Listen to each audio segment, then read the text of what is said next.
Hello student, central dogma की क्रियाविधि जो हम पढ़ रहे हैं उसमें अब तक हम उसके दो बड़े भाग पढ़ चुके हैं। एक तो डीएनए रेप्लिकेशन और दूसरा ट्रांसक्रिप्शन। ठीक है, और ट्रांसक्रिप्शन से एक्चुअली जीन एक्सप्रेशन की शुरुआत होती है और जीन एक्सप्रेशन की पहली स्टेप ट्रांसक्रिप्शन होती है। ट्रांसक्रिप्शन में डीएनए से अंततः एमआरएनए बन जाता है। ठीक है, अब हमें एमआरएनए से प्रोटीन संश्लेषण करना है जिसके अगली स्टेप को हम ट्रांसलेशन कहते हैं और फिर उस प्रोटीन से ही अंततः लक्षण बनता है और जीन प्रदर्शित होता है। अब हम ट्रांसक्रिप्शन के बाद ट्रांसलेशन में आने से पूर्व बीच में एक छोटा सा टॉपिक और लेंगे, उसके बाद ही हम ट्रांसलेशन पर जाएंगे तो ज़्यादा बेहतर होगा। और ये जो टॉपिक है ये है जेनेटिक कोड, आनुवांशिक कूट, जेनेटिक कोड। एक्चुअली ये बात हम शुरुआत से जब आनुवांशिक पदार्थ की खोज से ही हम देख रहे हैं, हम ये बात बार बार कहते आ रहे हैं कि आनुवांशिक पदार्थ जो कि डीएनए है उसमें आनुवांशिक सूचनाएं संग्रहित है, जीन के अंदर आनुवांशिक सूचनाएं लिखी हैं। तो आखिर ये लिखी कैसे हैं, कैसे संग्रहित हैं? ठीक है, तब ये बार बार बात आती है कि ये आनुवांशिक सूचनाएं निश्चित रूप से कोड के रूप में होगी और यही वो कोड जेनेटिक कोड कहलाते हैं जिनके रूप में आनुवांशिक सूचनाएं डीएनए में हैं। अब डीएनए जो कि हमारा आनुवांशिक पदार्थ भी है, न्यूक्लियोटाइड के क्रम से बना हुआ है, तो निश्चित रूप से हमारे जो जेनेटिक कोड के रूप में जो सूचनाएं हैं वो भी इन न्यूक्लियोटाइड के रूप में ही है और ये कोड दरअसल न्यूक्लियोटाइड से ही बनेगा। एक्चुअली जीन के अंदर देखा जाए तो आनुवांशिक सूचनाओं के नाम पर होता क्या है? वास्तव में एक प्रोटीन, एक पॉलीपेप्टाइड श्रृंखला निर्माण की सूचना। आपको थोड़ा और क्लियर कर दें कि दुनिया में जितने तरह के प्रोटीन हैं सभी पॉलीपेप्टाइड श्रृंखलाओं से बने हैं। पॉलीपेप्टाइड श्रृंखलाएं क्या हैं? अमीनो एसिड का एक रेखीय क्रम। और जितने अलग अलग तरह के प्रोटीन हैं उनमें ध्यान रखिएगा दो मुख्य बातों का अंतर है। ठीक है, एक तो अमीनो एसिड का क्रम, एक पॉलीपेप्टाइड में पहले नंबर पर कौन सा अमीनो एसिड, दूसरे पर कौन सा, तीसरे पर कौन सा। तो अमीनो एसिड का क्रम साथ साथ में अमीनो एसिड की कुल संख्या, यही दो चीजें प्रोटीन की विशिष्टता तय करती है। एक भी अमीनो एसिड को आगे पीछे कर दो प्रोटीन बदल जाएगा, अमीनो एसिड की संख्या कम ज्यादा कर दो पॉलीपेप्टाइड प्रोटीन बदल जाएगा।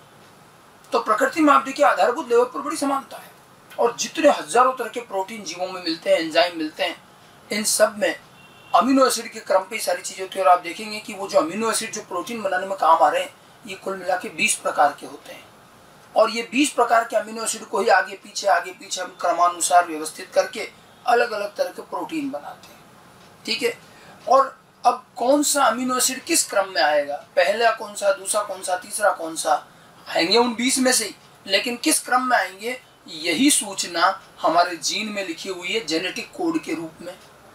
और एक कोड एक अमीनो एसिड के बारे में हमें बताएगा। जैसे आनुवांशिक पदार्थ की एक भाषा होती है, मैंने पहले भी कहा कोशिका में दो प्रकार की भाषाएं चलती हैं। एक भाषा है न्यूक्लिक अम्ल की और एक है प्रोटीन की। न्यूक्लिक अम्ल की भाषा डीएनए और आरएनए में है।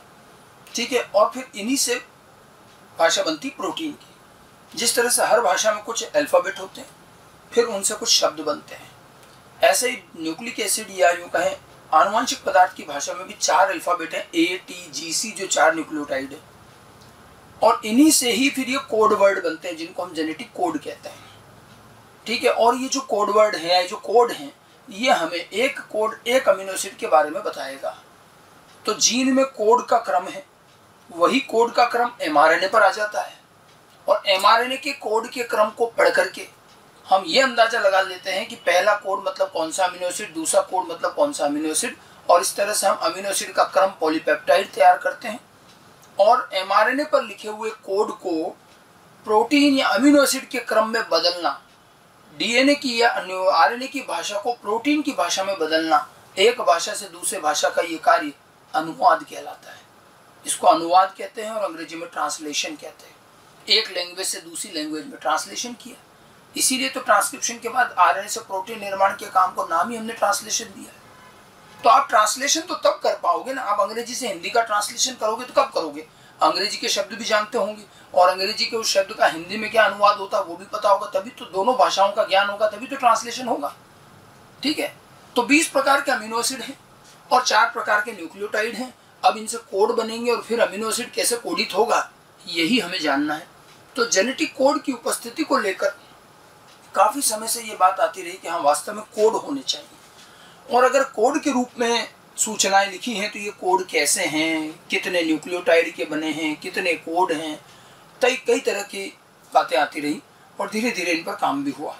जेनेटिक कोड का होना, ठीक है, और ये जेनेटिक कोड टर्म पहली बार जॉर्ज गेमो द्वारा दी गई। हम आनुवंशिक कोड, जेनेटिक कोड की अगर बात करें तो जेनेटिक कोड की ये टर्मिनोलॉजी जो है, इसका ये शब्द और इसका ये कंसेप्ट पहली बार जॉर्ज गेमो द्वारा दिया गया। गेमो ने सबसे पहले इस कोड के बारे में बताया। बाकी इसकी कोड की खोज, विभिन्न प्रकार के कोड और उनसे कौन सा अमीनो एसिड कोडित होता है, ये खोज बाद के वैज्ञानिकों ने की। और ये खोज जो है 3 वैज्ञानिकों का इसमें बड़ा महत्वपूर्ण योगदान है, नीरनबर्ग, मथाई एवं खुराना। खुराना भारतीय वैज्ञानिक है, आप हरगोविंद खुराना का नाम जानते हैं, इनको नोबेल प्राइज भी मिला है, ठीक है। नीरनबर्ग, मथाई, खुराना द्वारा की गई ये खोज की गई, एक एक कोड के बारे में पता लगाया कौन सा अमीनो एसिड कोडित होता है, ठीक है। और ये जो जेनेटिक कोड होंगे निश्चित रूप से न्यूक्लियोटाइड के बने। क्यों? क्योंकि आनुवंशिक पदार्थ डीएनए में आनुवंशिक सूचनाएं कोड के रूप में पाई जाती है, ये हम जानते हैं, ठीक है। और चूंकि आनुवंशिक पदार्थ न्यूक्लियोटाइड का बना है, अतः जेनेटिक कोड भी अपने आप न्यूक्लियोटाइड के ही बनेंगे। तो आनुवंशिक सूचनाएं कोड के रूप में है, आनुवंशिक पदार्थ डीएनए में न्यूक्लियोटाइड है, तो ये कोड भी न्यूक्लियोटाइड के बनेंगे। अगर हम एक कोड को परिभाषित करें तो एक कोड की परिभाषा दी जा सकती है कि एक जेनेटिक कोड डीएनए अथवा एमआरएनए में न्यूक्लियोटाइड का एक विशिष्ट अनुक्रम होता है। ये न्यूक्लियोटाइड का एक विशिष्ट अनुक्रम है जो पॉलीपेप्टाइड श्रृंखला निर्माण के समय एक अमीनो एसिड को कोडित करता है। न्यूक्लियोटाइड का ये क्रम जो कि डीएनए या एमआरएनए में पाया जाता है, और ये प्रोटीन संश्लेषण के दौरान, पॉलीपेप्टाइड निर्माण के दौरान एक अमीनो एसिड के बारे में हमें बताता है, ठीक है। अब वैसे तो डीएनए में भी कोड है और फिर उन्हीं के पूरक कोड आते हैं एमआरएनए पर, लेकिन क्योंकि हम डीएनए की बजाय सीधा हम एमआरएनए देखते हैं, क्योंकि एमआरएनए से प्रोटीन बनता है, इसलिए जेनेटिक कोड जो है एमआरएनए के संदर्भ में ज़्यादा दिए जाते हैं।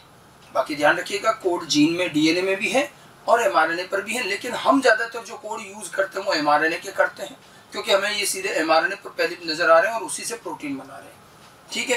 तो न्यूक्लियोटाइड के क्रम को, जिससे कि एक अमीनो एसिड का पता लगे, ये क्रम कहलाता है जेनेटिक कोड, ठीक है। जेनेटिक कोड को अगर हम थोड़ा और आगे बात करें कि कोड क्या है और कितने न्यूक्लियोटाइड का बनेगा, जो कुछ भी है, तो अगर हम बात करें तो न्यूक्लियोटाइड कितने प्रकार के हैं। न्यूक्लियोटाइड डीएनए और आरएनए में 4 प्रकार के होते हैं, जबकि विभिन्न प्रकार के प्रोटीन निर्माण में काम आने वाले अमीनो एसिड कितने हैं? 20 प्रकार के। 20 प्रकार के अमीनो एसिड हैं जिनको हम अलग अलग क्रम से जोड़ करके विभिन्न प्रकार के प्रोटीन बनाते हैं, लेकिन न्यूक्लियोटाइड तो 4 ही हैं। ऐसे केस में कितने न्यूक्लियोटाइड मिलकर के एक कोड बनेगा, ये एक ज्वलंत प्रश्न था जिस पर सबसे पहले जॉर्ज गेमो ने काम किया। तो अब हम ये पता लगाने की कोशिश करेंगे सबसे पहले कि आखिर कितने न्यूक्लियोटाइड मिलकर एक कोड का निर्माण करेंगे। वैसे कितने प्रकार के न्यूक्लियोटाइड हैं, ठीक है, और कितने कुल कोड बन सकते हैं, इसका एक गणितीय फॉर्मूला भी ध्यान रखें। ये फॉर्मूला हमारा आगे वैसे भी क्वेश्चन में काम आएगा। कुल कोड कितने बनेंगे, कितने संभव कोड बनेंगे, ये x की घात n का एक फॉर्मूला ध्यान रखिए, जिसमें x जो होता है वो है न्यूक्लियोटाइड के प्रकार। पहले तो हमें पता होना चाहिए कि कितने प्रकार के न्यूक्लियोटाइड है। जो हमें पता है कि आमतौर पर डीएनए और आरएनए में 4 प्रकार के न्यूक्लियोटाइड है, तो x का मान क्या होगा? 4।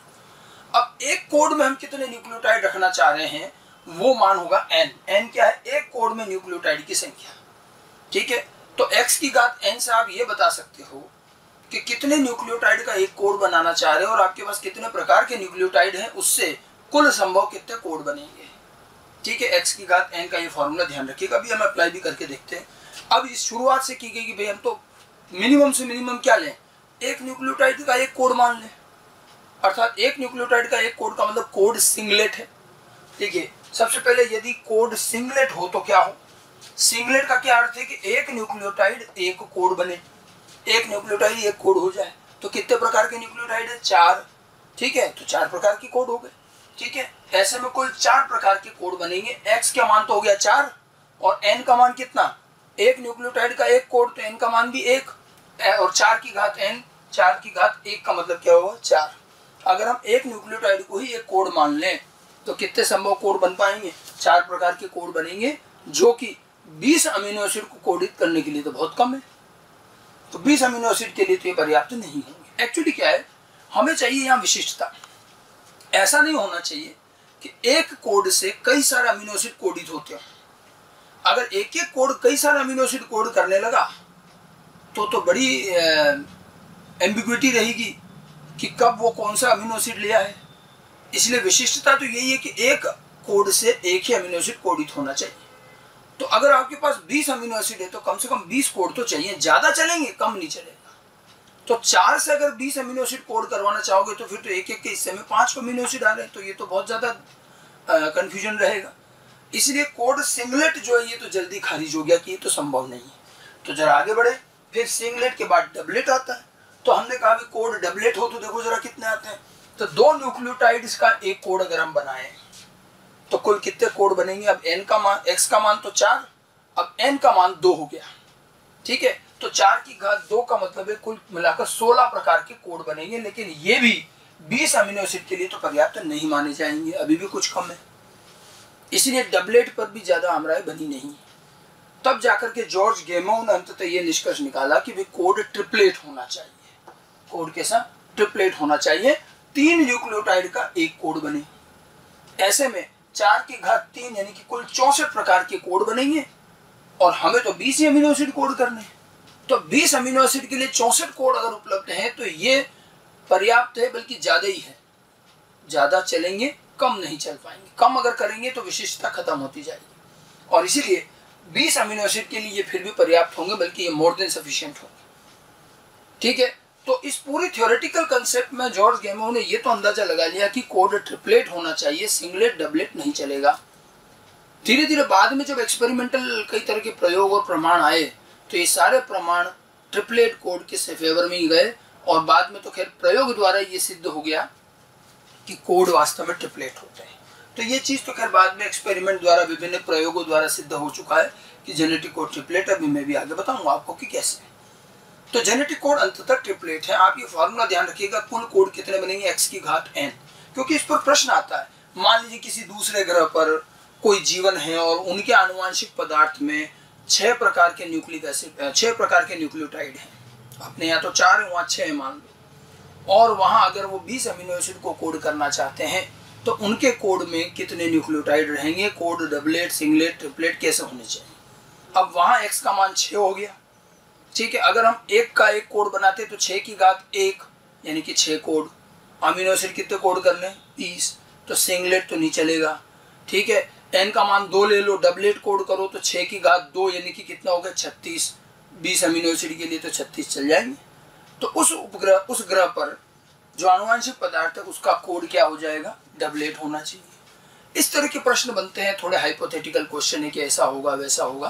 तो हमें कितने न्यूक्लियोटाइड और एक कोड में कितने न्यूक्लियोटाइड है उसके आधार पर कुल कोड निकालना आना चाहिए। वो x की घात n से निकालेंगे, ध्यान रखें, ठीक है। पृथ्वी पर जो हमारा जीवन है उसमें जो डीएनए है, आरएनए है, उनमें 4 न्यूक्लियोटाइड है और उसके हिसाब से कोड ट्रिपलेट होना चाहिए। अब ट्रिपलेट कोड कौन कौन से बनेंगे, इसके लिए हमने गणितीय प्रायिकता का इस्तेमाल किया, परमुटेशन कॉम्बिनेशन का एक चेकर बोर्ड बनाया। आप लगभग हर किताबों में जहां भी जेनेटिक कोड मिलेगा वहां आपको एक चेकर बोर्ड मिलेगा कि 64 कोड कैसे बनेंगे। उस चेकर बोर्ड को कैसे बनाया जाता है, ये 3 बिंदुओं वाला चेकर बोर्ड है, वो मैं आपको बता रहा हूँ। उसको कोई ये सब पूरा रटने की जरूरत नहीं है, बनाने का तरीका जरूर समझ लें। अब देखिए वो चेकर बोर्ड किस तरह से रहता है, क्या है। 4x4 का एक चेकर बोर्ड बनाएंगे, बना रखा है ये, इधर 4 इधर भी 4। अब हम mRNA के संदर्भ में कोड लिखते हैं, इसलिए U लिख रहे हैं, T नहीं लिख रहे हैं। UCAG एक क्रम फिक्स कर लिया, क्रम आप कोई भी रख सकते हो, वैसे ज्यादातर यही क्रम मिलता है।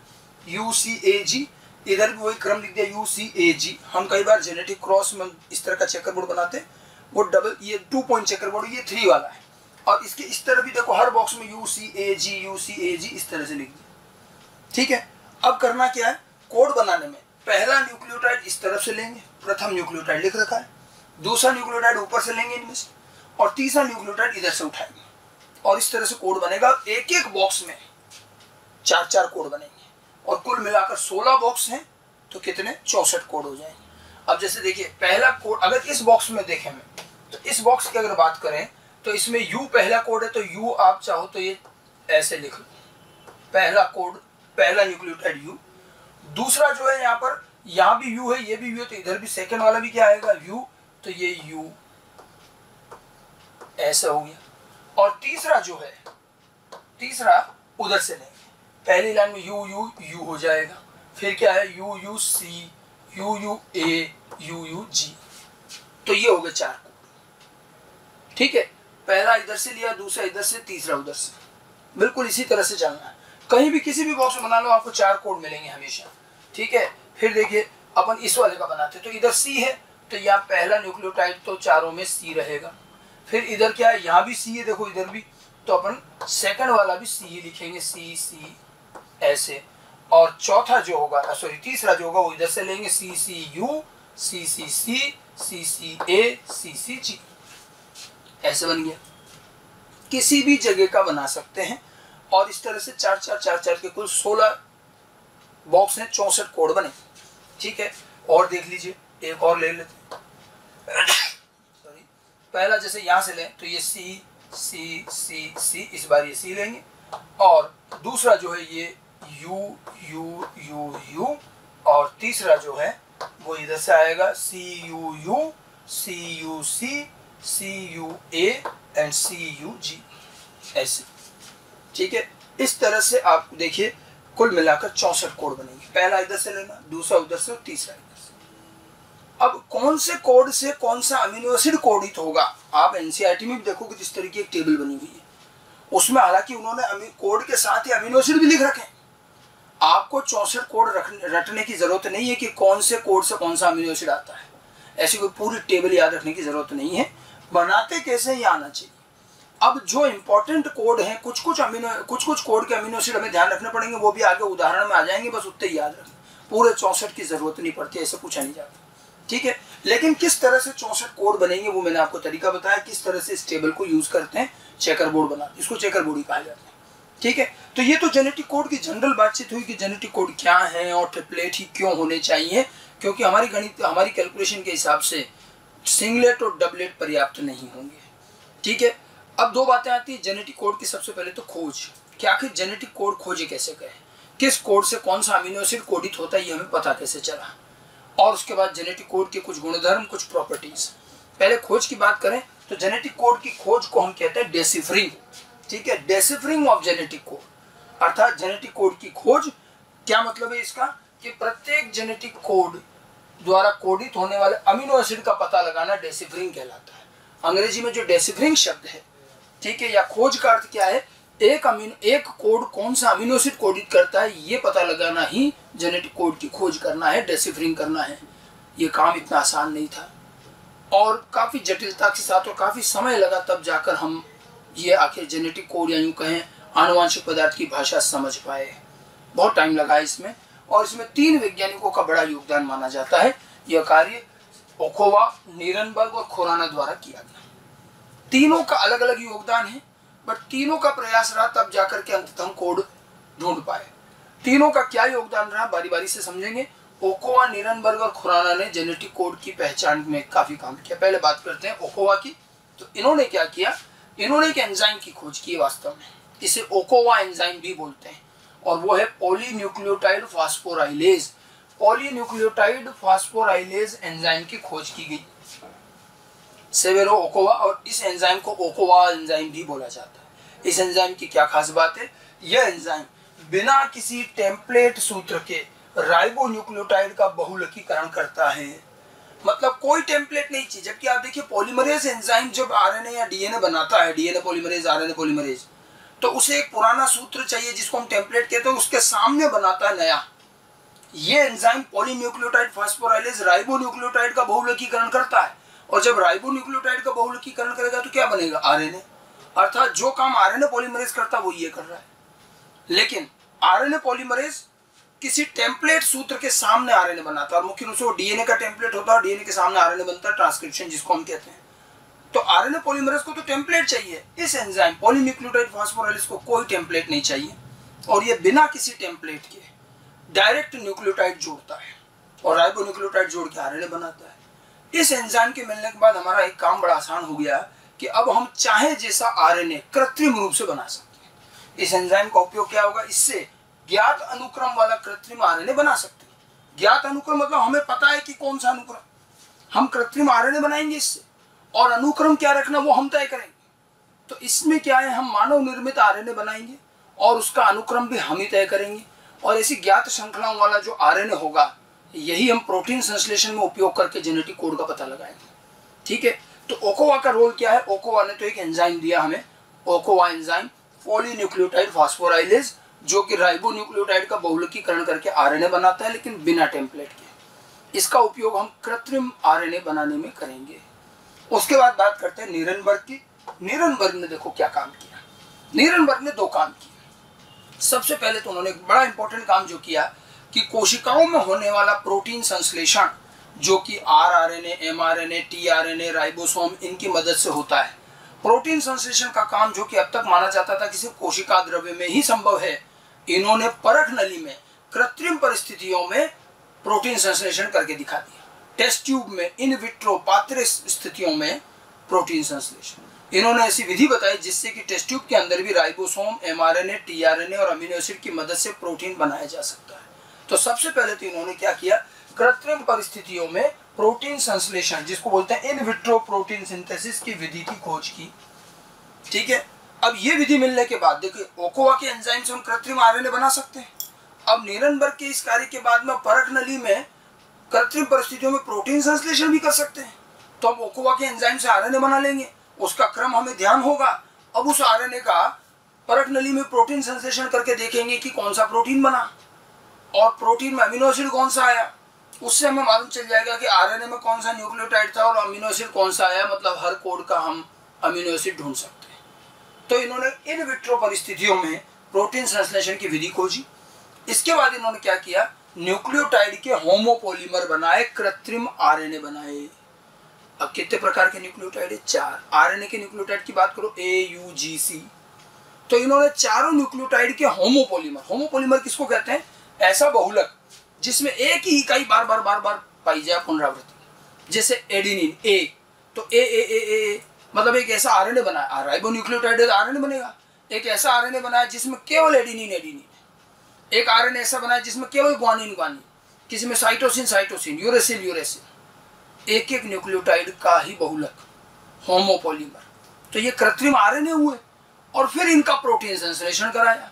जैसे देखिए इन्होंने क्या किया, चारों प्रकार के न्यूक्लियोटाइड के होमोपोलीमर कृत्रिम आरएनए बनाए और उनसे प्रोटीन संश्लेषित करके जेनेटिक कोड की खोज की। कैसे? जैसे सबसे पहला उन्होंने बनाया था यूरेसिल का होमोपोलीमर, और ये इस तरह से आरएनए बनाया जिसमें केवल यूरेसिल था, यू।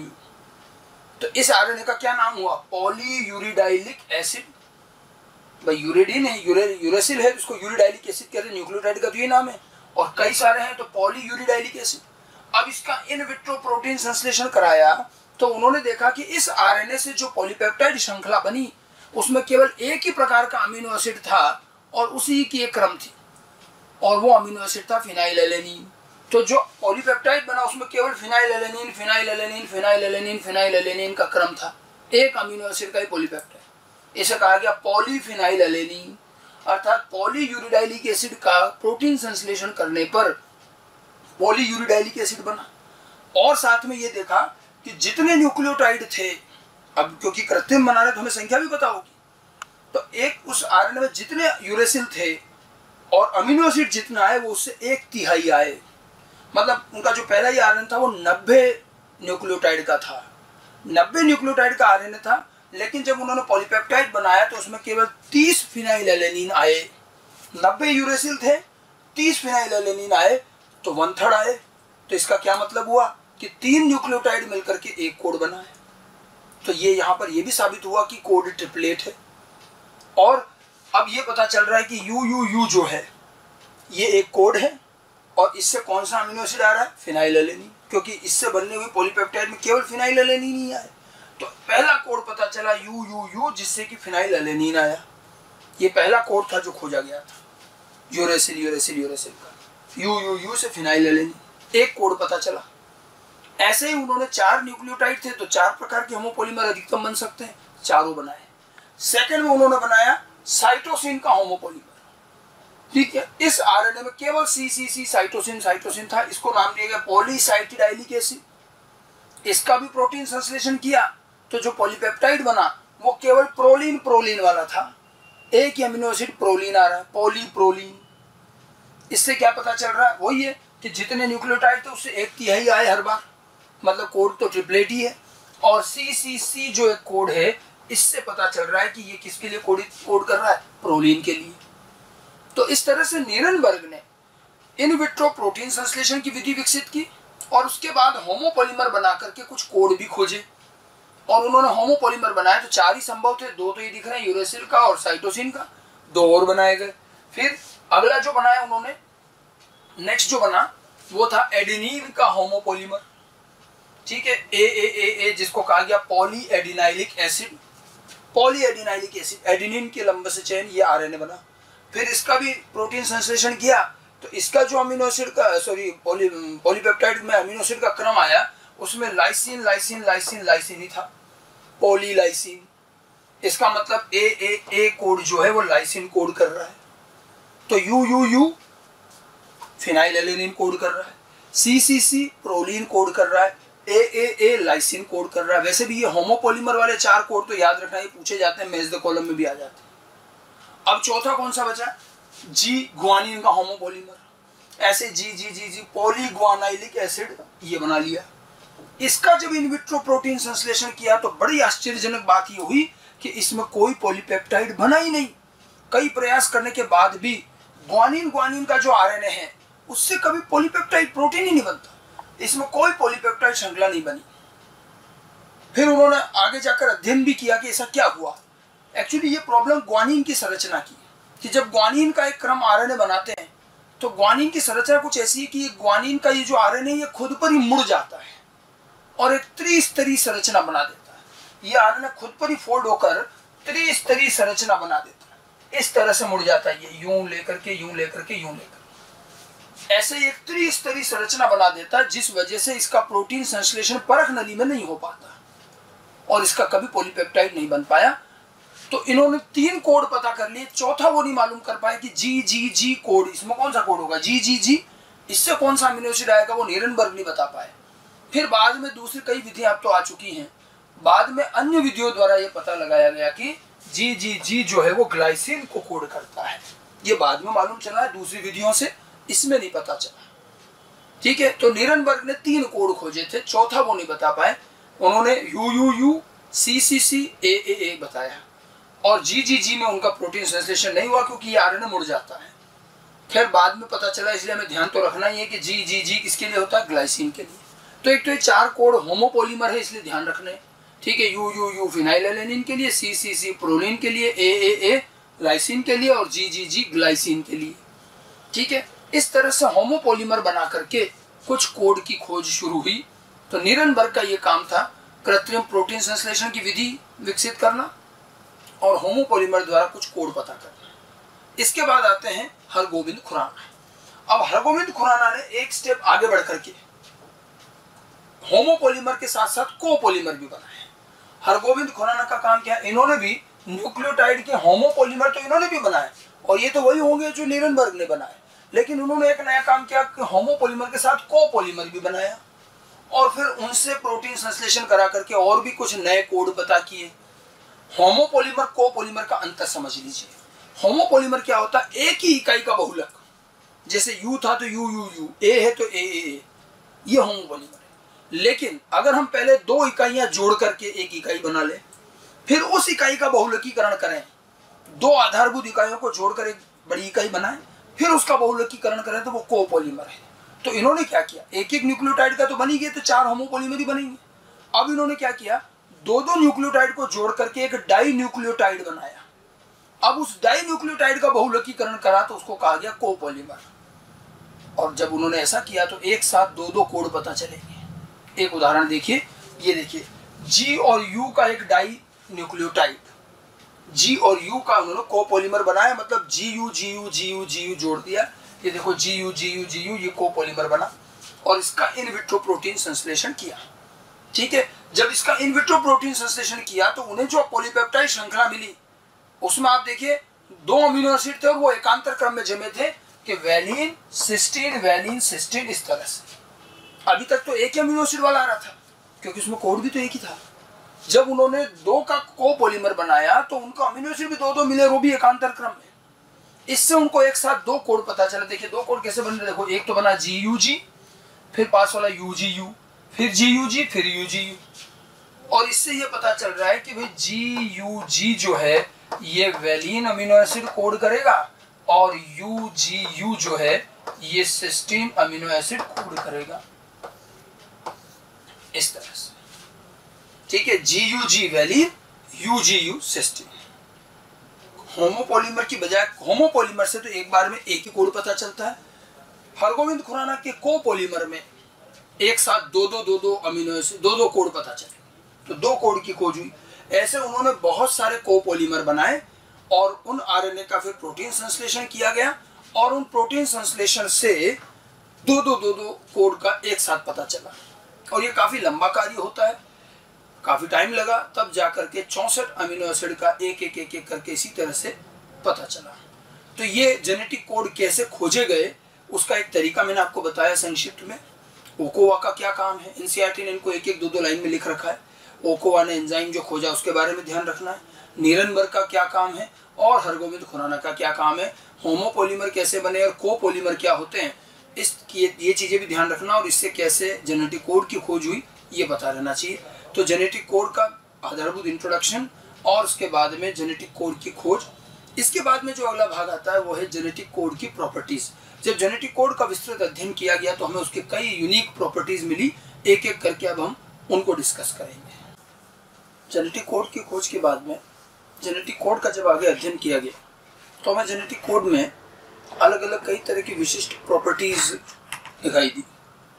एक एक करके हम जेनेटिक कोड की उन्हीं प्रॉपर्टीज की बात करते हैं। ठीक है, प्रॉपर्टीज ऑफ जेनेटिक कोड। और सबसे पहली प्रॉपर्टीज, करीब 5-6 अलग अलग प्रॉपर्टीज हैं। सबसे पहली प्रॉपर्टीज कोड ट्रिपलेट होते हैं। अब ये तो हम सभी जानते हैं कि कोड ट्रिपलेट हैं और ये तो खैर अब एक्सपेरिमेंट द्वारा भी तय हो चुका है। तो पहली प्रॉपर्टी, इसमें किसी तरह का कोई अपवाद नहीं। वायरस से लेकर मानव तक सभी जीवों में आनुवंशिक पदार्थ डीएनए में जेनेटिक कोड 3 न्यूक्लियोटाइड का बना होता है, यानी कि ट्रिपलेट होता है। तो जेनेटिक कोड ट्रिपलेट होते हैं। सभी जीवों में आनुवंशिक पदार्थ के 3 न्यूक्लियोटाइड से एक कोड बनता है। ठीक है, और ये प्रयोग एक्सपेरिमेंट द्वारा भी सिद्ध किया जा चुका है। एक्सपेरिमेंट में ये देखा, जो हमने जेनेटिक कोड की डेसिफरिंग की जब बात की थी तब भी हमने कहा था कि जितने न्यूक्लियोटाइड एमआरएनए में होते हैं उससे जो पॉलीपेप्टाइड बनता है तो अमीनो एसिड की संख्या उससे 1/3 होती है। तो इस 1/3 होने का मतलब है 3 न्यूक्लियोटाइड का एक कोड है। ठीक है, पॉलीपेप्टाइड श्रृंखला में अमीनो एसिड की संख्या एमआरएनए के न्यूक्लियोटाइड संख्या के 1/3 1/3 होती है। यही अपने आप में प्रमाण है कि जेनेटिक कोड ट्रिपलेट होता है। तो कोड ट्रिपलेट है, इसमें कोई दो राय नहीं और सभी जीवों में ही, इसमें कोई अपवाद भी नहीं। उसके बाद अगली प्रॉपर्टी, कोड यूनिवर्सल होते हैं। यूनिवर्सल मतलब सार्वत्रिक। सार्वत्रिक और यूनिवर्सल का क्या मतलब हुआ कि जैसे एक कोड से जो अमीनो एसिड कोडित हो रहा है तो वो एक कोड से जो अमीनो एसिड कोडित हो रहा है वो सारे जीवों के लिए सेम। मान लो AUG code methionine amino acid code करता है तो वो बैक्टीरिया में भी AUG मिथ्योनिन कोड करेगा, वायरस में भी, पौधों में भी, मानव में भी, सभी में। सभी जीवों में अमीनो एसिड से कोडित होने कोड से कोडित होने वाला अमीनो एसिड समान होता है, यूनिवर्सल होता है। ठीक है, प्रत्येक कोड से कोडित होने वाला अमीनो एसिड सभी जीवों में समान होता है। हालांकि अब हमें यहाँ कुछ अपवाद मिले हैं विरल रूप से, कुछ प्रोटोजोन्स जैसे कि पैरामीशियम, मैं आगे लास्ट में बताऊंगा इसे ये, और कुछ माइटोकॉन्ड्रिया में भी डीएनए होता है तो उनमें भी आरएनए वगैरह बनता है। तो माइटोकॉन्ड्रिया में कुछ प्रोटोजोन्स है जिनमें कुछ कोड ऐसे हैं जिनका अमीनो एसिड बाकियों से भिन्न है। तो ये अपवाद हो सकता है कि कुछ प्रोटोजोआ और माइटोकॉन्ड्रिया में कुछ अमीनो एसिड के कोड अन्य जीवों से भिन्न होते हैं। ये बहुत विरल हैं, बहुत रेयर हैं। बाकी ज्यादातर जीवों में कोड और उनका अमीनो एसिड सब में समान होता है, यूनिवर्सल होता है। तो दो बड़ी सिंपल सी प्रॉपर्टीज है, ट्रिपलेट कोड होना और यूनिवर्सल कोड होना। ठीक है, आगे बढ़ते हैं। कोड एक और प्रॉपर्टी लेते हैं, कोड अतिव्यापित नहीं होते हैं, नॉन ओवरलैपिंग होते हैं। ठीक है, कोड अतिव्यापित नहीं है, नॉन ओवरलैपिंग मतलब कोड ओवरलैप नहीं कर रहा, अतिव्यापन नहीं। जैसे डीएनए में या एमआरएनए में कोड जो जमे हुए हैं वो एक के बाद एक जमे हुए हैं, पहला कोड फिर अगला कोड फिर अगला कोड फिर अगला कोड, ऐसे।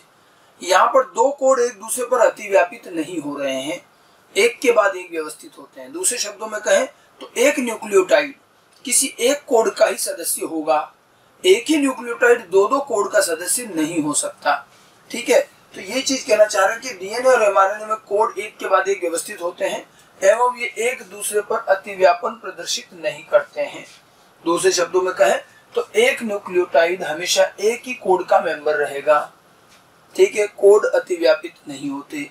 ठीक है, जैसे मैंने उदाहरण के तौर पर ये लिख रखा है, मैंने एक क्रम लिख रखा मान लो ये आरएनए का, तो इसमें जैसे देखा GAU एक कोड है, फिर अगला कोड उसके आगे से शुरू हुआ CAG, फिर CAC, फिर UAC, तो ये सारा कोड एक के बाद एक चल रहा है, कोई अतिव्यापन नहीं है, ये नॉन ओवरलैपिंग कोड है। लेकिन फिर हमें इसमें भी अपवाद मिला, कुछ वायरस जैसे कि 5174 एंड SV40 वायरस, कुछ वायरस के अंदर कोड अतिव्यापित होते हैं, ओवरलैपिंग कोड कुछ वायरस में मिले हैं। अब ये ओवरलैपिंग कोड होते कैसे हैं फिर? तो ओवरलैपिंग कोड कहते हैं ये जो है एक के बाद एक होना, ये तो नॉन ओवरलैपिंग है। ओवरलैपिंग कैसे बनेगा? जैसे मैंने इसी क्रम को दोबारा लिखा, अब मैं ओवरलैपिंग कोड बनाऊं तो कैसे बनेगा? एक कोड तो ये हो गया GAU, ठीक है। अब दूसरा कोड जो है, दूसरा कोड अब A से शुरू हो जाएगा, AUC, ठीक है। अब उसके बाद में एक और कोड लें, तो एक और कोड अब यहाँ U से बना लो, UCA, ठीक है। फिर एक और कोड बन जाएगा, ये यहाँ से बन जाएगा CAG, ऐसे बनेंगे code, GAU, AUC, UCA, CAG, ऐसे। तो अब देखो GAU कोड और AUC कोड अतिव्यापित हो रहे, तो ओवरलैपिंग दिख रही। ये जो होती स्थिति, इसको कहते हैं ओवरलैपिंग कोड। इस प्रकार के कोड ओवरलैपिंग कहलाते हैं। जैसे इसमें अगर मैं बात करूं, जैसे इस U की बात करते हैं, ये जो U है, ये यहाँ कितने कोड का सदस्य? GAU, बस एक ही कोड का सदस्य। उसके बाद तो अगला कोड आगे से शुरू हो रहा है। यही व्यू में अगर यहाँ देखें इसमें, तो ये व्यू देखो कितने कोड में आ रहा है, GAU में आ रहा है, फिर AUC में भी आ रहा है, फिर UCA में भी आ रहा है। मतलब U जो है वो कम से कम 3 कोड में आ रहा है। एक अकेला ये न्यूक्लिक एसिड 3 कोड का सदस्य है, ठीक है। जबकि ये जो U है यहाँ देखो, ये नॉन ओवरलैपिंग में एक ही कोड में आता है। तो ये देखिए ये नॉन ओवरलैपिंग है, ये ओवरलैपिंग कोड है। तो जेनेटिक कोड ओवरलैपिंग होते हैं, सॉरी ओवरलैपिंग नहीं होते हैं, अतिव्यापित नहीं होते हैं, नॉन ओवरलैपिंग होते हैं। ध्यान रखिएगा, एक के बाद एक होते हैं। ओवरलैपिंग होने से जटिलता बढ़ेगी। फायदा सिर्फ इतना से कह सकते हो कि छोटे से क्रम में, छोटे से DNA के क्रम में बहुत सारे कोड आ जाएंगे एक के ऊपर एक। यहाँ पर आप देखो, ये अगर मान लो 4 कोड, मतलब 12 न्यूक्लियोटाइड से 4 कोड बने, यहाँ 12 न्यूक्लियोटाइड से बहुत सारे कोड बन जाएंगे। इसके अलावा और कोई फायदा नहीं, बल्कि जटिलता बढ़ेगी से। इसीलिए जीवों के अंदर देखा गया है कि कोड जो है वो नॉन ओवरलैपिंग होते हैं, ओवरलैपिंग कोड नहीं होते। ये ओवरलैपिंग कोड जो है विरल रूप से कुछ वायरस के अंदर मिलेंगे, इसके अलावा कहीं नहीं मिलेंगे। ये केवल और केवल कुछ वायरस में पाए जाए, ठीक है। तो कोड जो है ट्रिपलेट है, यूनिवर्सल है और नॉन ओवरलैपिंग है। 3 प्रॉपर्टी हो गई। आगे बढ़ते हैं, चौथी प्रॉपर्टी पर आते हैं। जेनेटिक कोड कॉमालेस होते हैं। कॉमालेस कोड होना, कॉमा का मतलब, कॉमा अगर आपने अंग्रेजी में सुना होगा, हिंदी में भी सुना होगा, कॉमा 2 शब्दों के बीच में थोड़े से विराम के लिए लगाया जाता है, कुछ गैप के लिए, पॉज के लिए लगाते हैं, ठीक है। कहने का मतलब यहाँ पर यह है कि DNA और mRNA में जो भी कहें, जब कोड होते हैं तो ये सतत होते हैं। एक के बाद दूसरे कोड के बीच में कोई कॉमा या कोई गैप या कोई और संरचना नहीं होती, जिससे कि हमें पता चले कि एक कोड खत्म हो गया और दूसरा कोड शुरू होने वाला है। 2 कोड के बीच में ऐसा कोई स्ट्रक्चर नहीं है, कोई कॉमा नहीं है, कोई गैप नहीं है, कोई और संरचना नहीं है। और न्यूक्लियोटाइड का क्रम सतत होता है और हम शुरुआत से 3 का समूह बनाकर उनके कोड बना लेते हैं। और इसीलिए आप देखिए, किसी भी DNA और RNA को अगर आप ऐसे श्रृंखला लेकर बीच में कहीं देखोगे तो आपको पता नहीं चलेगा कि इसमें कोड कौन सा है, क्योंकि सब क्रम में जमे हुए, कोई बीच में कोई ऐसा गैप तो है नहीं जिससे ये अलग अलग हो जाए। हमें कोडिंग के लिए फिर शुरू पे जाना पड़ता है और शुरू से 3 का समूह बनाना पड़ता है, तब हमें कोड समझ में आते हैं। ये कॉमालेस होते हैं, सतत होते हैं, ठीक है। तो DNA और mRNA में कोड सतत रूप से पाए जाते हैं और 2 कोड के मध्य कोई गैप, कोई कॉमा नहीं पाया जाएगा, कोई संरचना नहीं पाई जाती है। अतः DNA mRNA के न्यूक्लियोटाइड अनुक्रम को आरंभ से देखने पर ही, शुरू से देखने पर ही कोड का पता चलता है, मध्य में देखने से कोड मालूम नहीं चलते। समझ में आई बात, ठीक है। तो ये कॉमालेस कंडीशन ध्यान रखिए। अच्छा, कॉमालेस होते इसका हमें प्रमाण भी मिलता है। जैसे मैंने ये क्रम लिख रखा है, AGC AGG। अब देखिए ये क्रम है, अब यहाँ से AGC एक कोड खत्म हुआ, अब कॉमा लगने का मतलब क्या हुआ? जैसे मैंने ये कॉमा लगा रखा है, ये कॉमा, फिर AGG, फिर comma ACA, comma GAC, comma. तो ये तो कॉमा युक्त कोड होते हैं और इस तरह की स्थिति नहीं पाई जाती बिना कॉमा वाले। ठीक है, मतलब ये कोड इस तरह से होंगे। अगर मैं इसको सतत क्रम में लिखूं तो ये इस तरह से होंगे AGC, AGG, ACA, GAC, ऐसे चलेगा। ये जो कोड है ये कॉमालेस होते हैं और यही वास्तव में मिलते भी हैं। आपको DNA या RNA के क्रम में दो कोड के बीच कोई संरचना नहीं दिखेगी। अब अगर मैं इसको यहां से न देखे बीच में से कहीं से देखो तो मुझे क्या मालूम चलेगा कोड कौन सा है, कि भाई GGA कोड है या GAC कोड है या ACA कोड है, कुछ पता नहीं। अगर ये कॉमा लगा रहता तो हमें पता रहता कि ये ACA का एक कोड है, AGG एक कोड है, लेकिन यहाँ नहीं मालूम चलेगा। यहाँ कोड पता करने के लिए अपने को शुरू में जाना पड़ेगा AGC। अब ये कॉमा नहीं है, हम यहाँ स्टार्टिंग से देखेंगे तो AGC, AGG, ACA, GAC, तब हमें कोड पता चल। बीच में से कहीं से देखोगे तो पता नहीं चलता कौन सा कोड है, कोई सा भी हो सकता है, यूं दिखता नहीं। स्टार्टिंग से 3-3 का समूह बनाना पड़ता है। कोड कॉमालेस होते हैं, कोई गैप नहीं होता। अच्छा, कॉमा नहीं होता इस बात का प्रमाण, ये सतत होते हैं इस बात का एक प्रमाण भी मिलता है कि यदि हम इसमें से एक न्यूक्लियोटाइड हटा दें, ठीक है, तो अगर कॉमा वाले कोड होंगे तो आगे के जेनेटिक कोड नहीं बदलेंगे और कॉमा रहित कोड होंगे तो बदल जाएंगे। देखो, जैसे अपन क्या करते हैं, ये वाला G जो है, इस G को हटा देते हैं। इसमें से ये जो G है ये अपन ने निकाल दिया। अब ये G निकालने पर भी कॉमा लगा हुआ है तो क्या हुआ, AGC तो पूरा कोड हो गया। अब AG के बाद यहाँ खाली जगह आ जाएगी।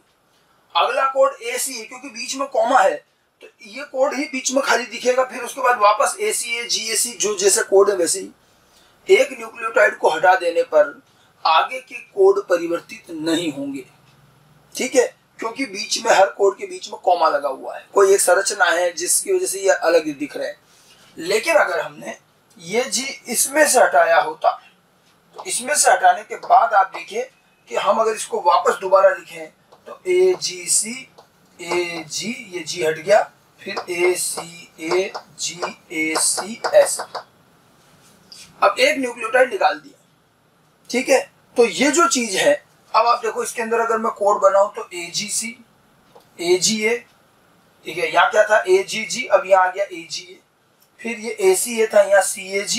इस तरह से कोड बदल जाएंगे, मतलब यहाँ से आगे के सारे कोड बदल जाते हैं, क्योंकि दो कोड के बीच में कोई कॉमा, कोई गैप नहीं है। इसलिए अगर एक न्यूक्लियोटाइड निकालोगे तो ये हट गया तो इस अगले वाले को इस कोड में शामिल हो जाता है, तो AGG की जगह AGA हो जाएगा। फिर इस तरह से तो पूरे के पूरा क्रम बदल जाएगा। जहां से भी एक न्यूक्लियोटाइड निकाला, इवन एक जोड़ा, तब भी यही बात है। एक न्यूक्लियोटाइड को हटाने या जोड़ने पर उस स्थान से आगे के सारे जेनेटिक कोड बदल जाते हैं। ये एक प्रकार का म्यूटेशन भी है, इसे हम फ्रेम शिफ्ट म्यूटेशन कहते हैं। यही इस बात का प्रमाण है कि कोड कॉमालेस हैं। जब भी DNA में सीधी एक न्यूक्लियोटाइड को हटा दें या जोड़ देते हैं तो उसके आगे के सारे कोड बदल जाते हैं। इसे फ्रेम शिफ्ट म्यूटेशन भी कहा जाता है, ठीक है। अगर ये कॉमा होता तो कभी आगे के कोड नहीं बदलते, ये आपके सामने है। ये कॉमालेस है तभी बदलते हैं। ये जो चीज है ये फ्रेम शिफ्ट म्यूटेशन है, ये हम आगे म्यूटेशन में भी पढ़ेंगे। फ्रेम शिफ्ट म्यूटेशन होना DNA में कोड का कॉमालेस नेचर दिखाता है, ये फ्रेम शिफ्ट म्यूटेशन। तो जेनेटिक कोड कॉमालेस है। DNA की वैसे भी हमने संरचना पढ़ी है, न्यूक्लियोटाइड ही लगातार जमे हुए हैं।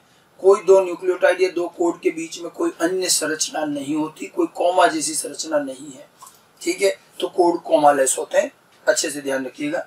आगे बढ़ते हैं, अगली प्रॉपर्टी लेते हैं, code are non ambiguous. Code non ambiguous, असंदिग्ध होते हैं, मतलब कोड को लेकर किसी तरह का कंफ्यूजन, किसी तरह की कोई संदिग्धता नहीं होती।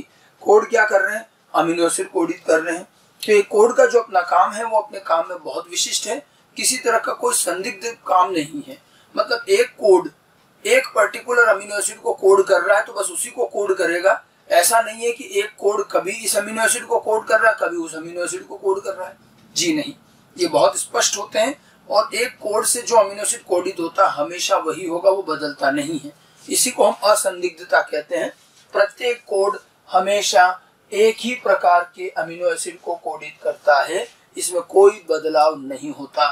ठीक है, और इसी वजह से हम क्या कर सकते हैं, एमआरएनए के कोड के क्रम को देखकर पॉलीपेप्टाइड श्रृंखला के अमीनो एसिड के क्रम का निश्चित रूप से पता लगा। अगर हम आपको एमआरएनए दे दें तो एमआरएनए के कोड देखकर आप 100% गारंटी से ये बता सकते हो कि कौन कौन सा अमीनो एसिड का क्रम बनेगा, क्योंकि हमें पता है कि हर कोड एक ही टाइप के अमीनो एसिड को कोड करता है। ऐसा कभी नहीं होता कि एक ही कोड से एक से ज्यादा अमीनो एसिड कोडित हो जाए। और ये चीज ही हटाने के लिए तो हमने कोड को ट्रिपलेट बनाया। अगर एक कोड से एक से ज्यादा अमीनो एसिड कोडित करने वाली स्थिति होती तो फिर हम कोड सिंगलेट या डबलेट ही रख लेते। सिंगलेट रखते तो 4 प्रकार के कोड बन रहे थे, एक एक कोड 5 अमीनो एसिड को कोड करता, 20 अमीनो एसिड कोडित हो जाते। या मान लो डबलेट रखते तो 16 कोड बन रहे थे, अमीनो एसिड 20 है तो थोड़े बहुत कोड जो है 2-2 अमीनो एसिड कोड कर लेते। लेकिन ऐसे केस में फिर बहुत ज्यादा कंफ्यूजन रहता, विशिष्टता खत्म हो जाती। अगर एक कोड एक से ज्यादा अमीनो एसिड कोड करेगा तो वो कोड कब कौन सा अमीनो एसिड कोड करेगा इसका अंदाजा लगाना मुश्किल है, और फिर हर बार अलग अलग प्रोटीन बनता रहेगा। तो इसी विशिष्टता को मेंटेन करने के लिए तो ट्रिपलेट कोड बने, ताकि कोड अमीनो एसिड जितने चाहिए उससे ज्यादा ही हो। ठीक है, तो हर कोड का अपना अमीनो एसिड फिक्स है और वो बदलता नहीं है। इसी चीज को हम नॉन एम्बिग्युइटी या असंदिग्धता कहते हैं। ठीक है, कोड का कार्य संदिग्ध नहीं है, स्पष्ट है कि वो कौन सा अमीनो एसिड कोड करेगा, हमेशा फिक्स है। और इसीलिए एमआरएनए का क्रम देखकर पॉलीपेप्टाइड के अमीनो एसिड का क्रम आराम से बता सकते हो, और वो भी 100% सही गारंटी के साथ। ठीक है, यहाँ एक अपवाद है, एक कोड है या GUG। इस कोड को एम्बिगुअस कोड या संदिग्ध कोड कहा जाता है, सिर्फ ये एक कोड। लेकिन इसकी संदिग्धता भी ऐसी नहीं है कि हमें कोई दिक्कत हो। दरअसल GUG कोड जो है वैलिन अमीनो एसिड कोड करता है। कौन सा अमीनो एसिड? वैलिन। ये वास्तव में वैलिन का ही कोड है। लेकिन हमने देखा कि जब कभी एमआरएनए में पहले नंबर पर GUG आ जाता है, मान लो एमआरएनए में पहले नंबर पर GUG कोड होता है, तब फिर ये वैलिन के बजाय मेथियोनिन अमीनो एसिड कोड करता है। सिर्फ और सिर्फ कब? जब एमआरएनए में ये GUG कोड पहले स्थान पर हो। क्योंकि यह स्थान विशेष की बात है, इसलिए इतनी ज्यादा संदिग्धता नहीं है। ठीक है, पहले स्थान पर अगर GUG है तो वो मेथियोनिन कोड करता है, अन्यथा उसके बाद GUG कहीं भी हो वो हमेशा क्या कोड करता है? प्रोलीन, सॉरी, ये हमेशा वैलिन कोड करता है। तो ये वास्तव में कोड तो वैलिन का ही, केवल और केवल ये जब भी कभी एमआरएनए में पहले नंबर पर होता है तो यह मेथियोनिन अमीनो एसिड कोड करता है। एक्चुअली ऐसा क्यों हो रहा है, इसके लिए अब ये चीजें आपके अभी आगे प्रोटीन संश्लेषण ट्रांसलेशन में भी काम आएगी। फिलहाल आप एक चीज ये ध्यान रख भी लें कि प्रकृति में प्रोटीन संश्लेषण जब होता है तो कुछ चीजें बड़ी स्पष्ट और फिक्स हैं। ठीक है, प्रकृति ने एमआरएनए में पहला कोड फिक्स कर रखा है। एक्चुअली क्या है, देखिए कि पहला जो कोड होगा उसको पहचाना नहीं जा पाएगा, उसको पढ़ना मुश्किल है, क्योंकि राइबोसोम आकर जुड़ते हैं और कार्य शुरू होता है, तब तक थोड़ा सा टाइम लगता है। तो पहले कोड की पहचान करना मुश्किल है, इसलिए प्रकृति ने क्या करा, पहला कोड फिक्स कर दिया और उसका अमीनो एसिड फिक्स कर दिया कि दुनिया के जितने प्रोटीन हैं जो भी बने, पहला अमीनो एसिड तो मेथियोनिन ही लगता है।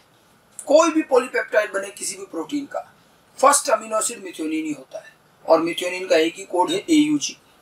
ठीक है, इसीलिए एमआरएनए में हमेशा पहला कोड AUG होता है, और AUG को हम आरंभन कोडोन, इनिशिएशन कोडोन भी कहते हैं। ठीक है, और मेथियोनिन ही आता है, मतलब हर पॉलीपेप्टाइड श्रृंखला का निर्माण का पहला अमीनो एसिड मेथियोनिन होगा। अब लेकिन ऐसा तो है नहीं कि प्रकृति में जितने प्रोटीन है सब में मेथियोनिन ही पहले नंबर पर आए, लेकिन बनने की शुरुआत तो मेथियोनिन से ही होगी, ये तय है, ये नियम फिक्स कर रखा है। हाँ, अगर पॉलीपेप्टाइड बनने के बाद अगर प्रोटीन में मेथियोनिन नहीं चाहिए तो बनने के बाद आप वो पहले नंबर का मेथियोनिन हटा दीजिए। कई बार हटता है, क्योंकि प्रोटीन, हर प्रोटीन में थोड़ा मेथियोनिन पहले नंबर पर होगा, तो बनने के बाद हटा सकते हैं। लेकिन एक बार को संश्लेषण की शुरुआत तो मेथियोनिन से ही करनी है, ये एक प्राकृतिक नियम बना हुआ है। और ये तो आप ट्रांसलेशन की जब क्रियाविधि पढ़ोगे तो आपको समझ में आएगा कि पहला कोड और अमीनो एसिड फिक्स क्यों है।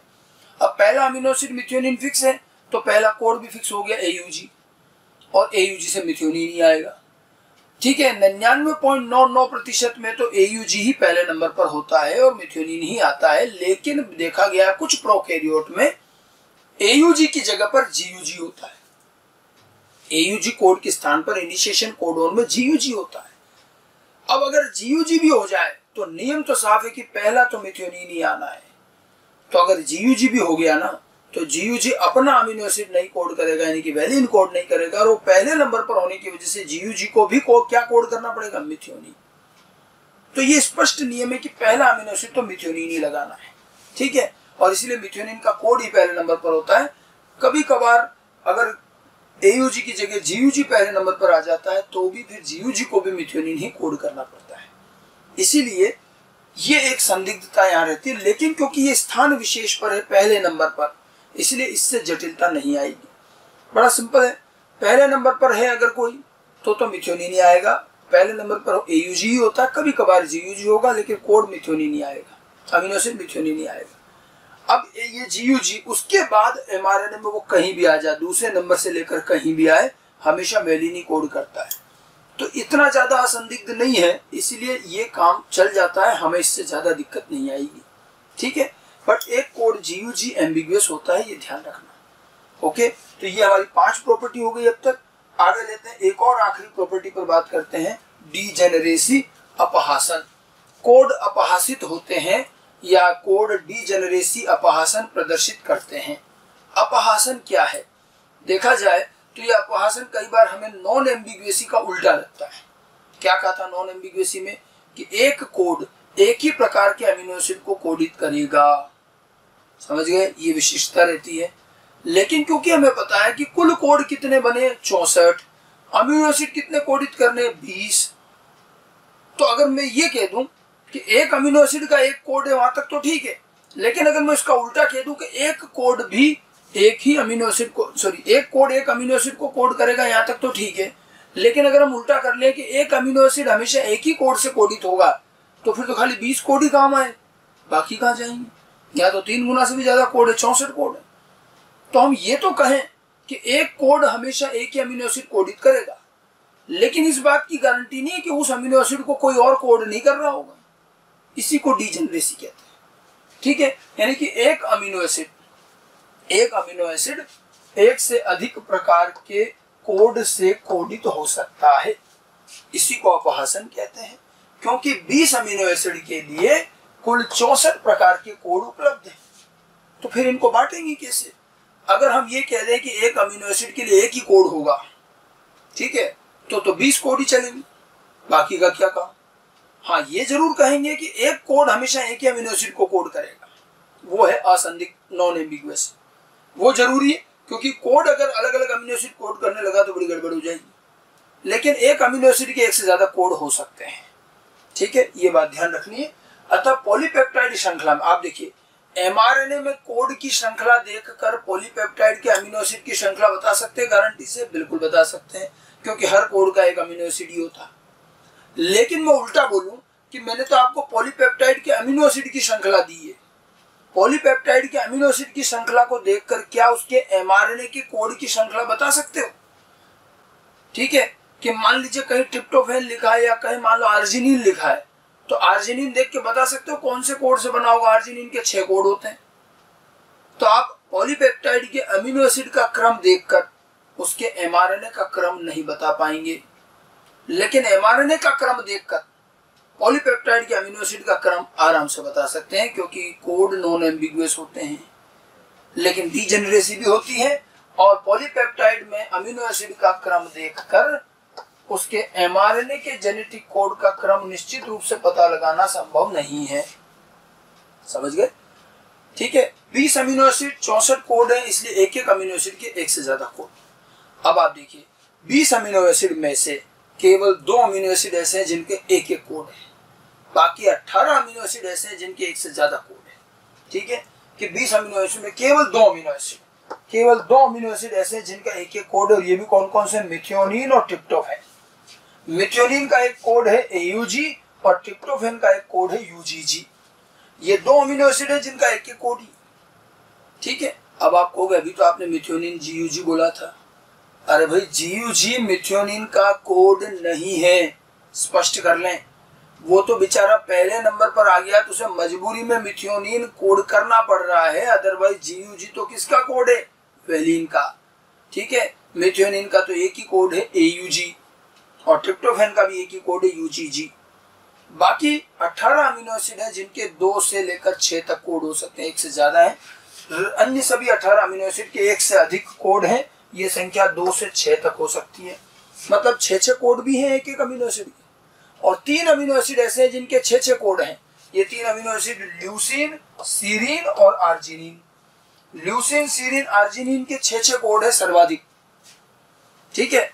बाकी किसी के 2 से लेकर 6 के बीच में कोड होंगे। जो 18 में से 3 तो ये हो गए, तो 15 जो कोड हैं, 15 अमीनो एसिड जो हैं उनके 2 से लेकर 6 के बीच में कोड की संख्या है। और केवल 2 अमीनो एसिड ऐसे जिनका एक एक कोड है। इस व्यवस्था को डीजेनरेसी कहते हैं। डीजेनरेसी और नॉन एम्बिग्युएसी, ये दोनों बहुत कंफ्यूजन है, उल्टा है जस्ट, ठीक है। एक कोड हमेशा एक ही अमीनो एसिड को कोडित करेगा, नॉन एम्बिग्युएसी। एक अमीनो एसिड एक से ज्यादा कोड से कोडित हो सकता है, डीजेनरेसी।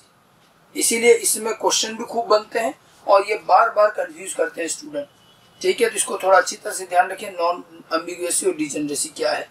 डीजेनरेसी के तो हमारे पास बहुत सारे उदाहरण है, और भी अगर उदाहरण देखें तो जैसे CCC, CCU, CCA, CCG, इन चारों का एक ही अमीनो एसिड है, प्रोलीन। ऐसे UUU और UUC दोनों फिनाइलएलेनिन कोड करते हैं।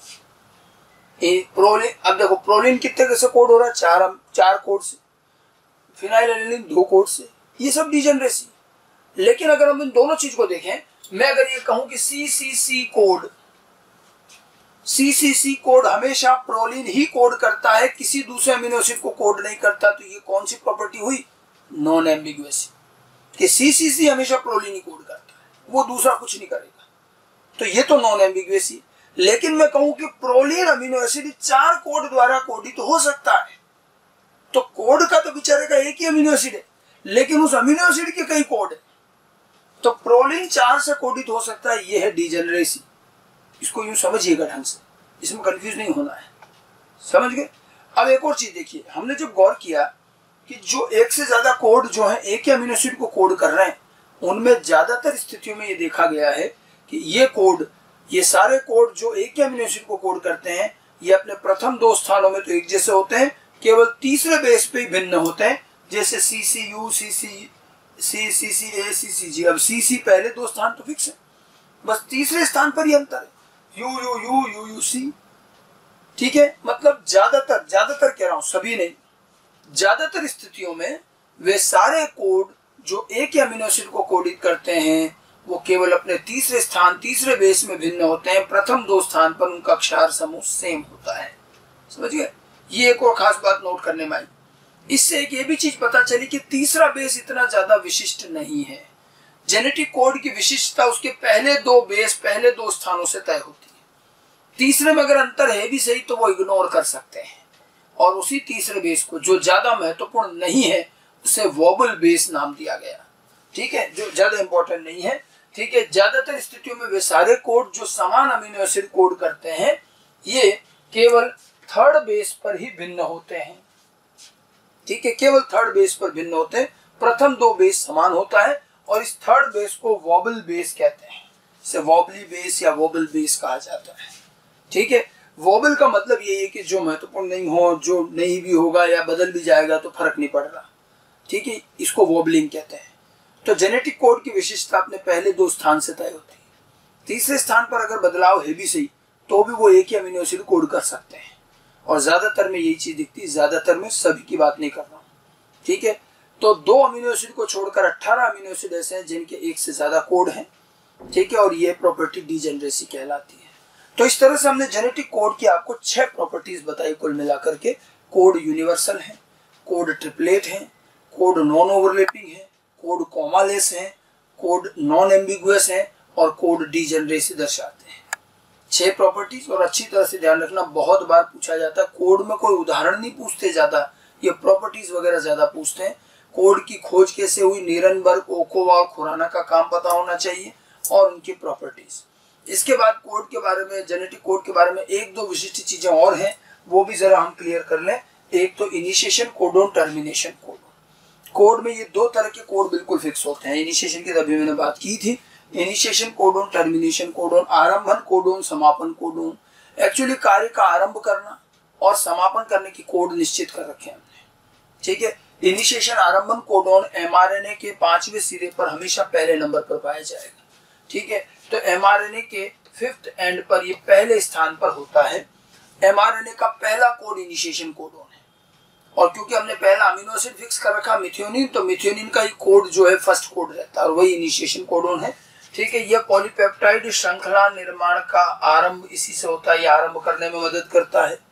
और ये जो है कोड हमेशा कौन सा होगा, AUG, विरल रूप से GUG हो सकता है, ठीक है। और ये हमेशा मिथ्योनिन अमीनो एसिड कोड करता है, अगर GUG भी है तो भी मिथ्योनिन ही कोड करेगा, ठीक है। तो AUG हो तो भी और GUG हो तो भी, ये दोनों ही मिथ्योनिन कोड करते हैं। हर mRNA में यही होगा, हर पॉलीपेप्टाइड की श्रृंखला में पहला अमीनो एसिड मिथ्योनिन लग करके शुरुआत होगी।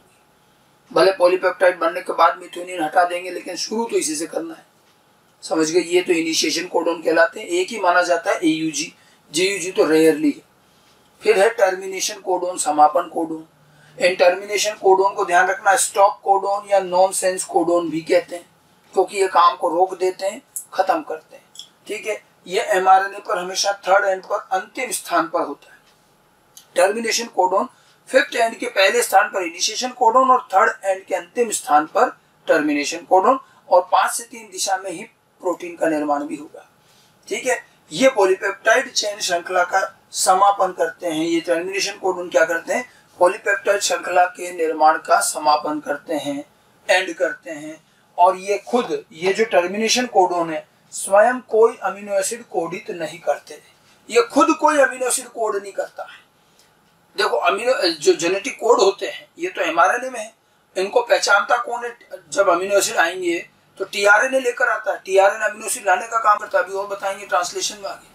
और tRNA पर मैंने आपको बताया था एंटी कोडोन साइट, याद है। तो tRNA अमीनो एसिड लेकर आता है और अपने एंटी कोडोन से mRNA के कोड पर जाकर बाइंड कर जाता है, ठीक है। तो tRNA का एंटी कोडोन और mRNA का कोडोन पूरक होते हैं, एक दूसरे पर जुड़ जाते हैं, और इसी तरह से अमीनो एसिड आ भी जाता है। अब क्योंकि ये अमीनो एसिड ही कोड नहीं करते, तो इनके लिए कोई tRNA भी नहीं होता, इनके लिए कोई tRNA नहीं है, ठीक है। और mRNA में कुल मिलाकर ऐसे स्टॉप कोडोन जो है 3 हैं, 3 प्रकार के। 64 में से 3 प्रकार के कोड ऐसे हैं जो किसी अमीनो एसिड को कोड नहीं करते हैं, अंतिम स्थान पर मिलते हैं और केवल ये कार्य का समापन करते हैं। इनको termination codon, stop codon, nonsense codon कहते हैं। ये 3 कौन कौन से हैं, UAA, UAG, UGA, ये तीनों याद रखना। और इनके तो बाकायदा नाम दिए गए हैं। UAA ऑकर कहते हैं इसे, UGA अंबर कहते हैं, और UAG से ओपल कहते हैं, ऑकर, अंबर, ओपल। UAA ऑकर, UAG अंबर, UGA ओपल, ठीक है। अच्छा, एक mRNA में तीनों नहीं होते, कोई भी एक चलेगा, ये तो फुल स्टॉप की तरह है, बस जैसे सेंटेंस खत्म हुआ वैसे काम खत्म। तो एक mRNA में इनमें से कोई एक ही होता है, 3 है, कोई सा भी एक हो सकता है, ठीक है। तो 64 कोड में एक इनिशिएशन कोडोन और 3 टर्मिनेशन कोडोन है, ये शुरू में और ये एंड में होते हैं। ये थोड़ी सी विशेषता और ध्यान रखनी। अब आप देखो, अगर 3 ऐसे हैं जो स्टॉप कोडोन है, तो इसका मतलब ये तो अमीनो एसिड कोड नहीं कर रहे। तो 20 अमीनो एसिड के लिए जो हम बार-बार अभी तक कहते आ रहे हैं कि 64 कोड होते हैं, 64 कोड होते हैं, अब 64 नहीं है, अब कितने बचे, 3 हटा दो, 61 बचे, ठीक है। तो अमीनो एसिड कोड करने वाले कोड कितने हैं, 61 है। टोटल कोड कितने, 64 है। 3 इसमें स्टॉप कोडोन है जो अमीनो एसिड कोड नहीं करते, इसलिए ध्यान रखना 20 अमीनो एसिड के लिए 61 प्रकार के कोड होते हैं, 3 इनमें स्टॉप कोडोन होते हैं, ठीक है। 64 जरूर कहते आ रहे हैं, लेकिन वास्तव में कोड तो टोटल 64 है, लेकिन अमीनो एसिड के लिए 61 ही उपलब्ध है, 3 स्टॉप कोडोन है। अच्छा, ये इनिशिएशन टर्मिनेशन के साथ साथ इनमें कुछ अपवाद भी है, विशेष रूप से टर्मिनेशन कोडोन के मामले में कुछ अपवाद है। मैंने आपको प्रॉपर्टीज में बताया था जेनेटिक कोड यूनिवर्सल हैं, लेकिन कुछ अपवाद हैं, वही अपवाद मैं यहाँ बता रहा हूँ। ये टर्मिनेशन कोडोन के भी अपवाद है। अपवाद में 2 है। पैरामीशियम सबसे पहले, तो मैंने कहा था कुछ प्रोटोजोन और माइटोकॉन्ड्रिया में कुछ कोड का मतलब अलग होता है, कुछ कोड भिन्न होते हैं, वो यही है। पैरामीशियम वही प्रोटोजोन है। इसके अंदर देखा गया कि UAA और UAA UGA ये दोनों वहां पर स्टॉप कोडोन की तरह काम नहीं करते। अन्य सभी जीवों में ये दोनों 3 स्टॉप कोडोन है, उसमें से ये तो 2 तो यही है। UAA और UGA स्टॉप कोडोन नहीं है, बल्कि ये अमीनो एसिड कोड करते हैं। कौन सा, ग्लूटामिक एसिड। पैरामीशियम में इसका मतलब स्टॉप कोडोन कितना है, एक ही है। कौन सा हो गया, अब UAA और UGA तो स्टॉप कोडोन नहीं है, UAG, वहां केवल एक ही स्टॉप कोडोन बचा। और ये जो दो स्टॉप कोडोन थे अन्य जीवों में, जो स्टॉप कोडोन है ये यहाँ ग्लूटामिक एसिड नाम का अमीनो एसिड कोड करते हैं। एक अपवाद तो ये है। इसी तरह से माइटोकॉन्ड्रिया में है, माइटोकॉन्ड्रिया में भी UGA जो है ये स्टॉप कोडोन की तरह काम नहीं करता, बल्कि ये ट्रिप्टोफैन अमीनो एसिड कोडित करता है। ठीक है, तो माइटोकॉन्ड्रिया में भी उन तीन में से एक तो काम कर रहा है, दो ही स्टॉप कोडोन है। अच्छा, लेकिन माइटोकॉन्ड्रिया में दो नए स्टॉप कोडोन और हैं, AGA और AGG। ये दोनों कोड माइटोकॉन्ड्रिया में स्टॉप कोडोन की तरह कार्य करते हैं, ये स्टॉप कोडोन की तरह कार्य करते हैं, जबकि अन्य सभी जीवों में ये दोनों कोड आर्जिनिन अमीनो एसिड कोडित करते हैं। सारे जीवों में जो आर्जिनिन कोड करने वाले ये दोनों कोड माइटोकॉन्ड्रिया में स्टॉप कोडोन की तरह काम करते हैं। तो अब आप देखिए माइटोकॉन्ड्रिया में स्टॉप कोडोन कितने हो गए, जो तीन थे उसमें से एक नहीं है, तो दो तो वो बच रहे हैं, UAA और UAG। ठीक है, और दो ये नए आ गए, AGA और AGG। माइटोकॉन्ड्रिया में 4 स्टॉप कोडोन है, और जबकि पैरामीशियम में कितने रह गया, एक ही रह गया। ये थोड़े से अपवाद है टर्मिनल स्टॉप कोडोन को लेकर के भी, और साथ में जो कोड यूनिवर्सल है उस संबंध में भी ये अपवाद है कि यहाँ आप देखो अन्य जीवों में जो चीजें सारे जीवों में वैसी यहाँ नहीं, ये थोड़े से अलग है। तो ये थोड़े से कोड को लेकर अपवाद है। तो देखिए जहां जो उदाहरण आ रहा है कोड का, आपको वो कोड याद रखना है। मैंने पहले कहा था 64 के 64 कोड रटने की जरूरत नहीं है, लेकिन जहां जहां जिस कोड की जरूरत आ रही है वो जरूर ध्यान रखें। ठीक है, तो ये इनिशिएशन टर्मिनेशन कोडोन का मामला हो गया। अब आप देखिए कुल मिलाकर के अब एक बात और रही, मैंने जैसा अभी कहा कि हमारे पास 64 कोड हैं, 3 चलो स्टॉप कोडोन है तो 61 कोड है। अमीनो एसिड कितने कोड करेंगे, 20, तो वो डीजेनरेसी भी है, सब है। ठीक है, लेकिन इन कोड को पहचानता कौन है और अमीनो एसिड लाता कौन है। अमीनो एसिड लाता है tRNA। ठीक है, tRNA अमीनो एसिड लेकर आता है, राइबोसोम में प्रवेश करता है और ये mRNA के कोड से जाकर जुड़ जाता है। इसलिए tRNA में एक भुजा पर एंटी कोडोन होते हैं, जो कोड का पूरक होता है वो एंटी कोडोन है। एंटी कोडोन किस पर है, tRNA पर। कोड किस पर है, mRNA। mRNA और tRNA एंटी कोडोन कोडोन से जुड़ते हैं और तब वो अमीनो एसिड यहाँ आ जाता है और फिर वो पॉलीपेप्टाइड बनाने में काम आता है। तो मेरा सिंपल सा सवाल ये है कि अगर 61 प्रकार के कोड हैं 20 अमीनो एसिड के लिए, तो कोशिका में कितने प्रकार के tRNA मिलने चाहिए। एक tRNA पर एक ही प्रकार का एंटी कोडोन होता है, तो 61 प्रकार के tRNA।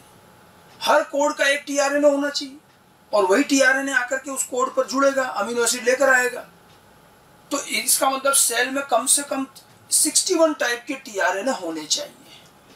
ठीक है, और ऐसा नहीं होते भी है, बट बड़े आश्चर्य की बात है कुछ कोशिकाओं में 61 प्रकार के tRNA नहीं है, उससे कम होते हैं, 61 से कम टाइप होता है। ठीक है, तो 61 से कम अगर tRNA है तो फिर वो सारे कोड कैसे पहचान में आ रहे हैं, फिर प्रोटीन संश्लेषण कैसे हो रहा है। लेकिन बड़े आश्चर्य की बात है कि प्रोटीन संश्लेषण सामान्य रूप से होता है, तो ये चीज कैसे हुई, कम tRNA से कोशिका कैसे काम चला रही है। इस चीज को क्रिक ने समझाया, एक हाइपोथेसिस दी, वोबल अवधारणा, वोबल हाइपोथेसिस। छोटी सी चीज है, और क्योंकि हमने यहाँ पर वोबल बेस भी पढ़ाया भी, तो थोड़ा सा हम इसके बारे में भी समझ लें। वोबल हाइपोथेसिस, ये वोबल वही शब्द है जो मैंने कहा था वो तीसरा बेस वोबल होता है। ये क्रिक द्वारा दिया गया कि जब 20 प्रकार के अमीनो एसिड के लिए 61 प्रकार के कोड होते हैं एवं प्रत्येक कोड tRNA के एंटी कोडोन द्वारा पहचाना जाता है, तो कोशिका में 61 प्रकार के tRNA भी होने चाहिए। किंतु ये देखा गया है कि कई कोशिका में 61 प्रकार से कम प्रकार के tRNA पाए जाते हैं, और फिर भी कोशिका में प्रोटीन संश्लेषण सामान्य रूप से होता है।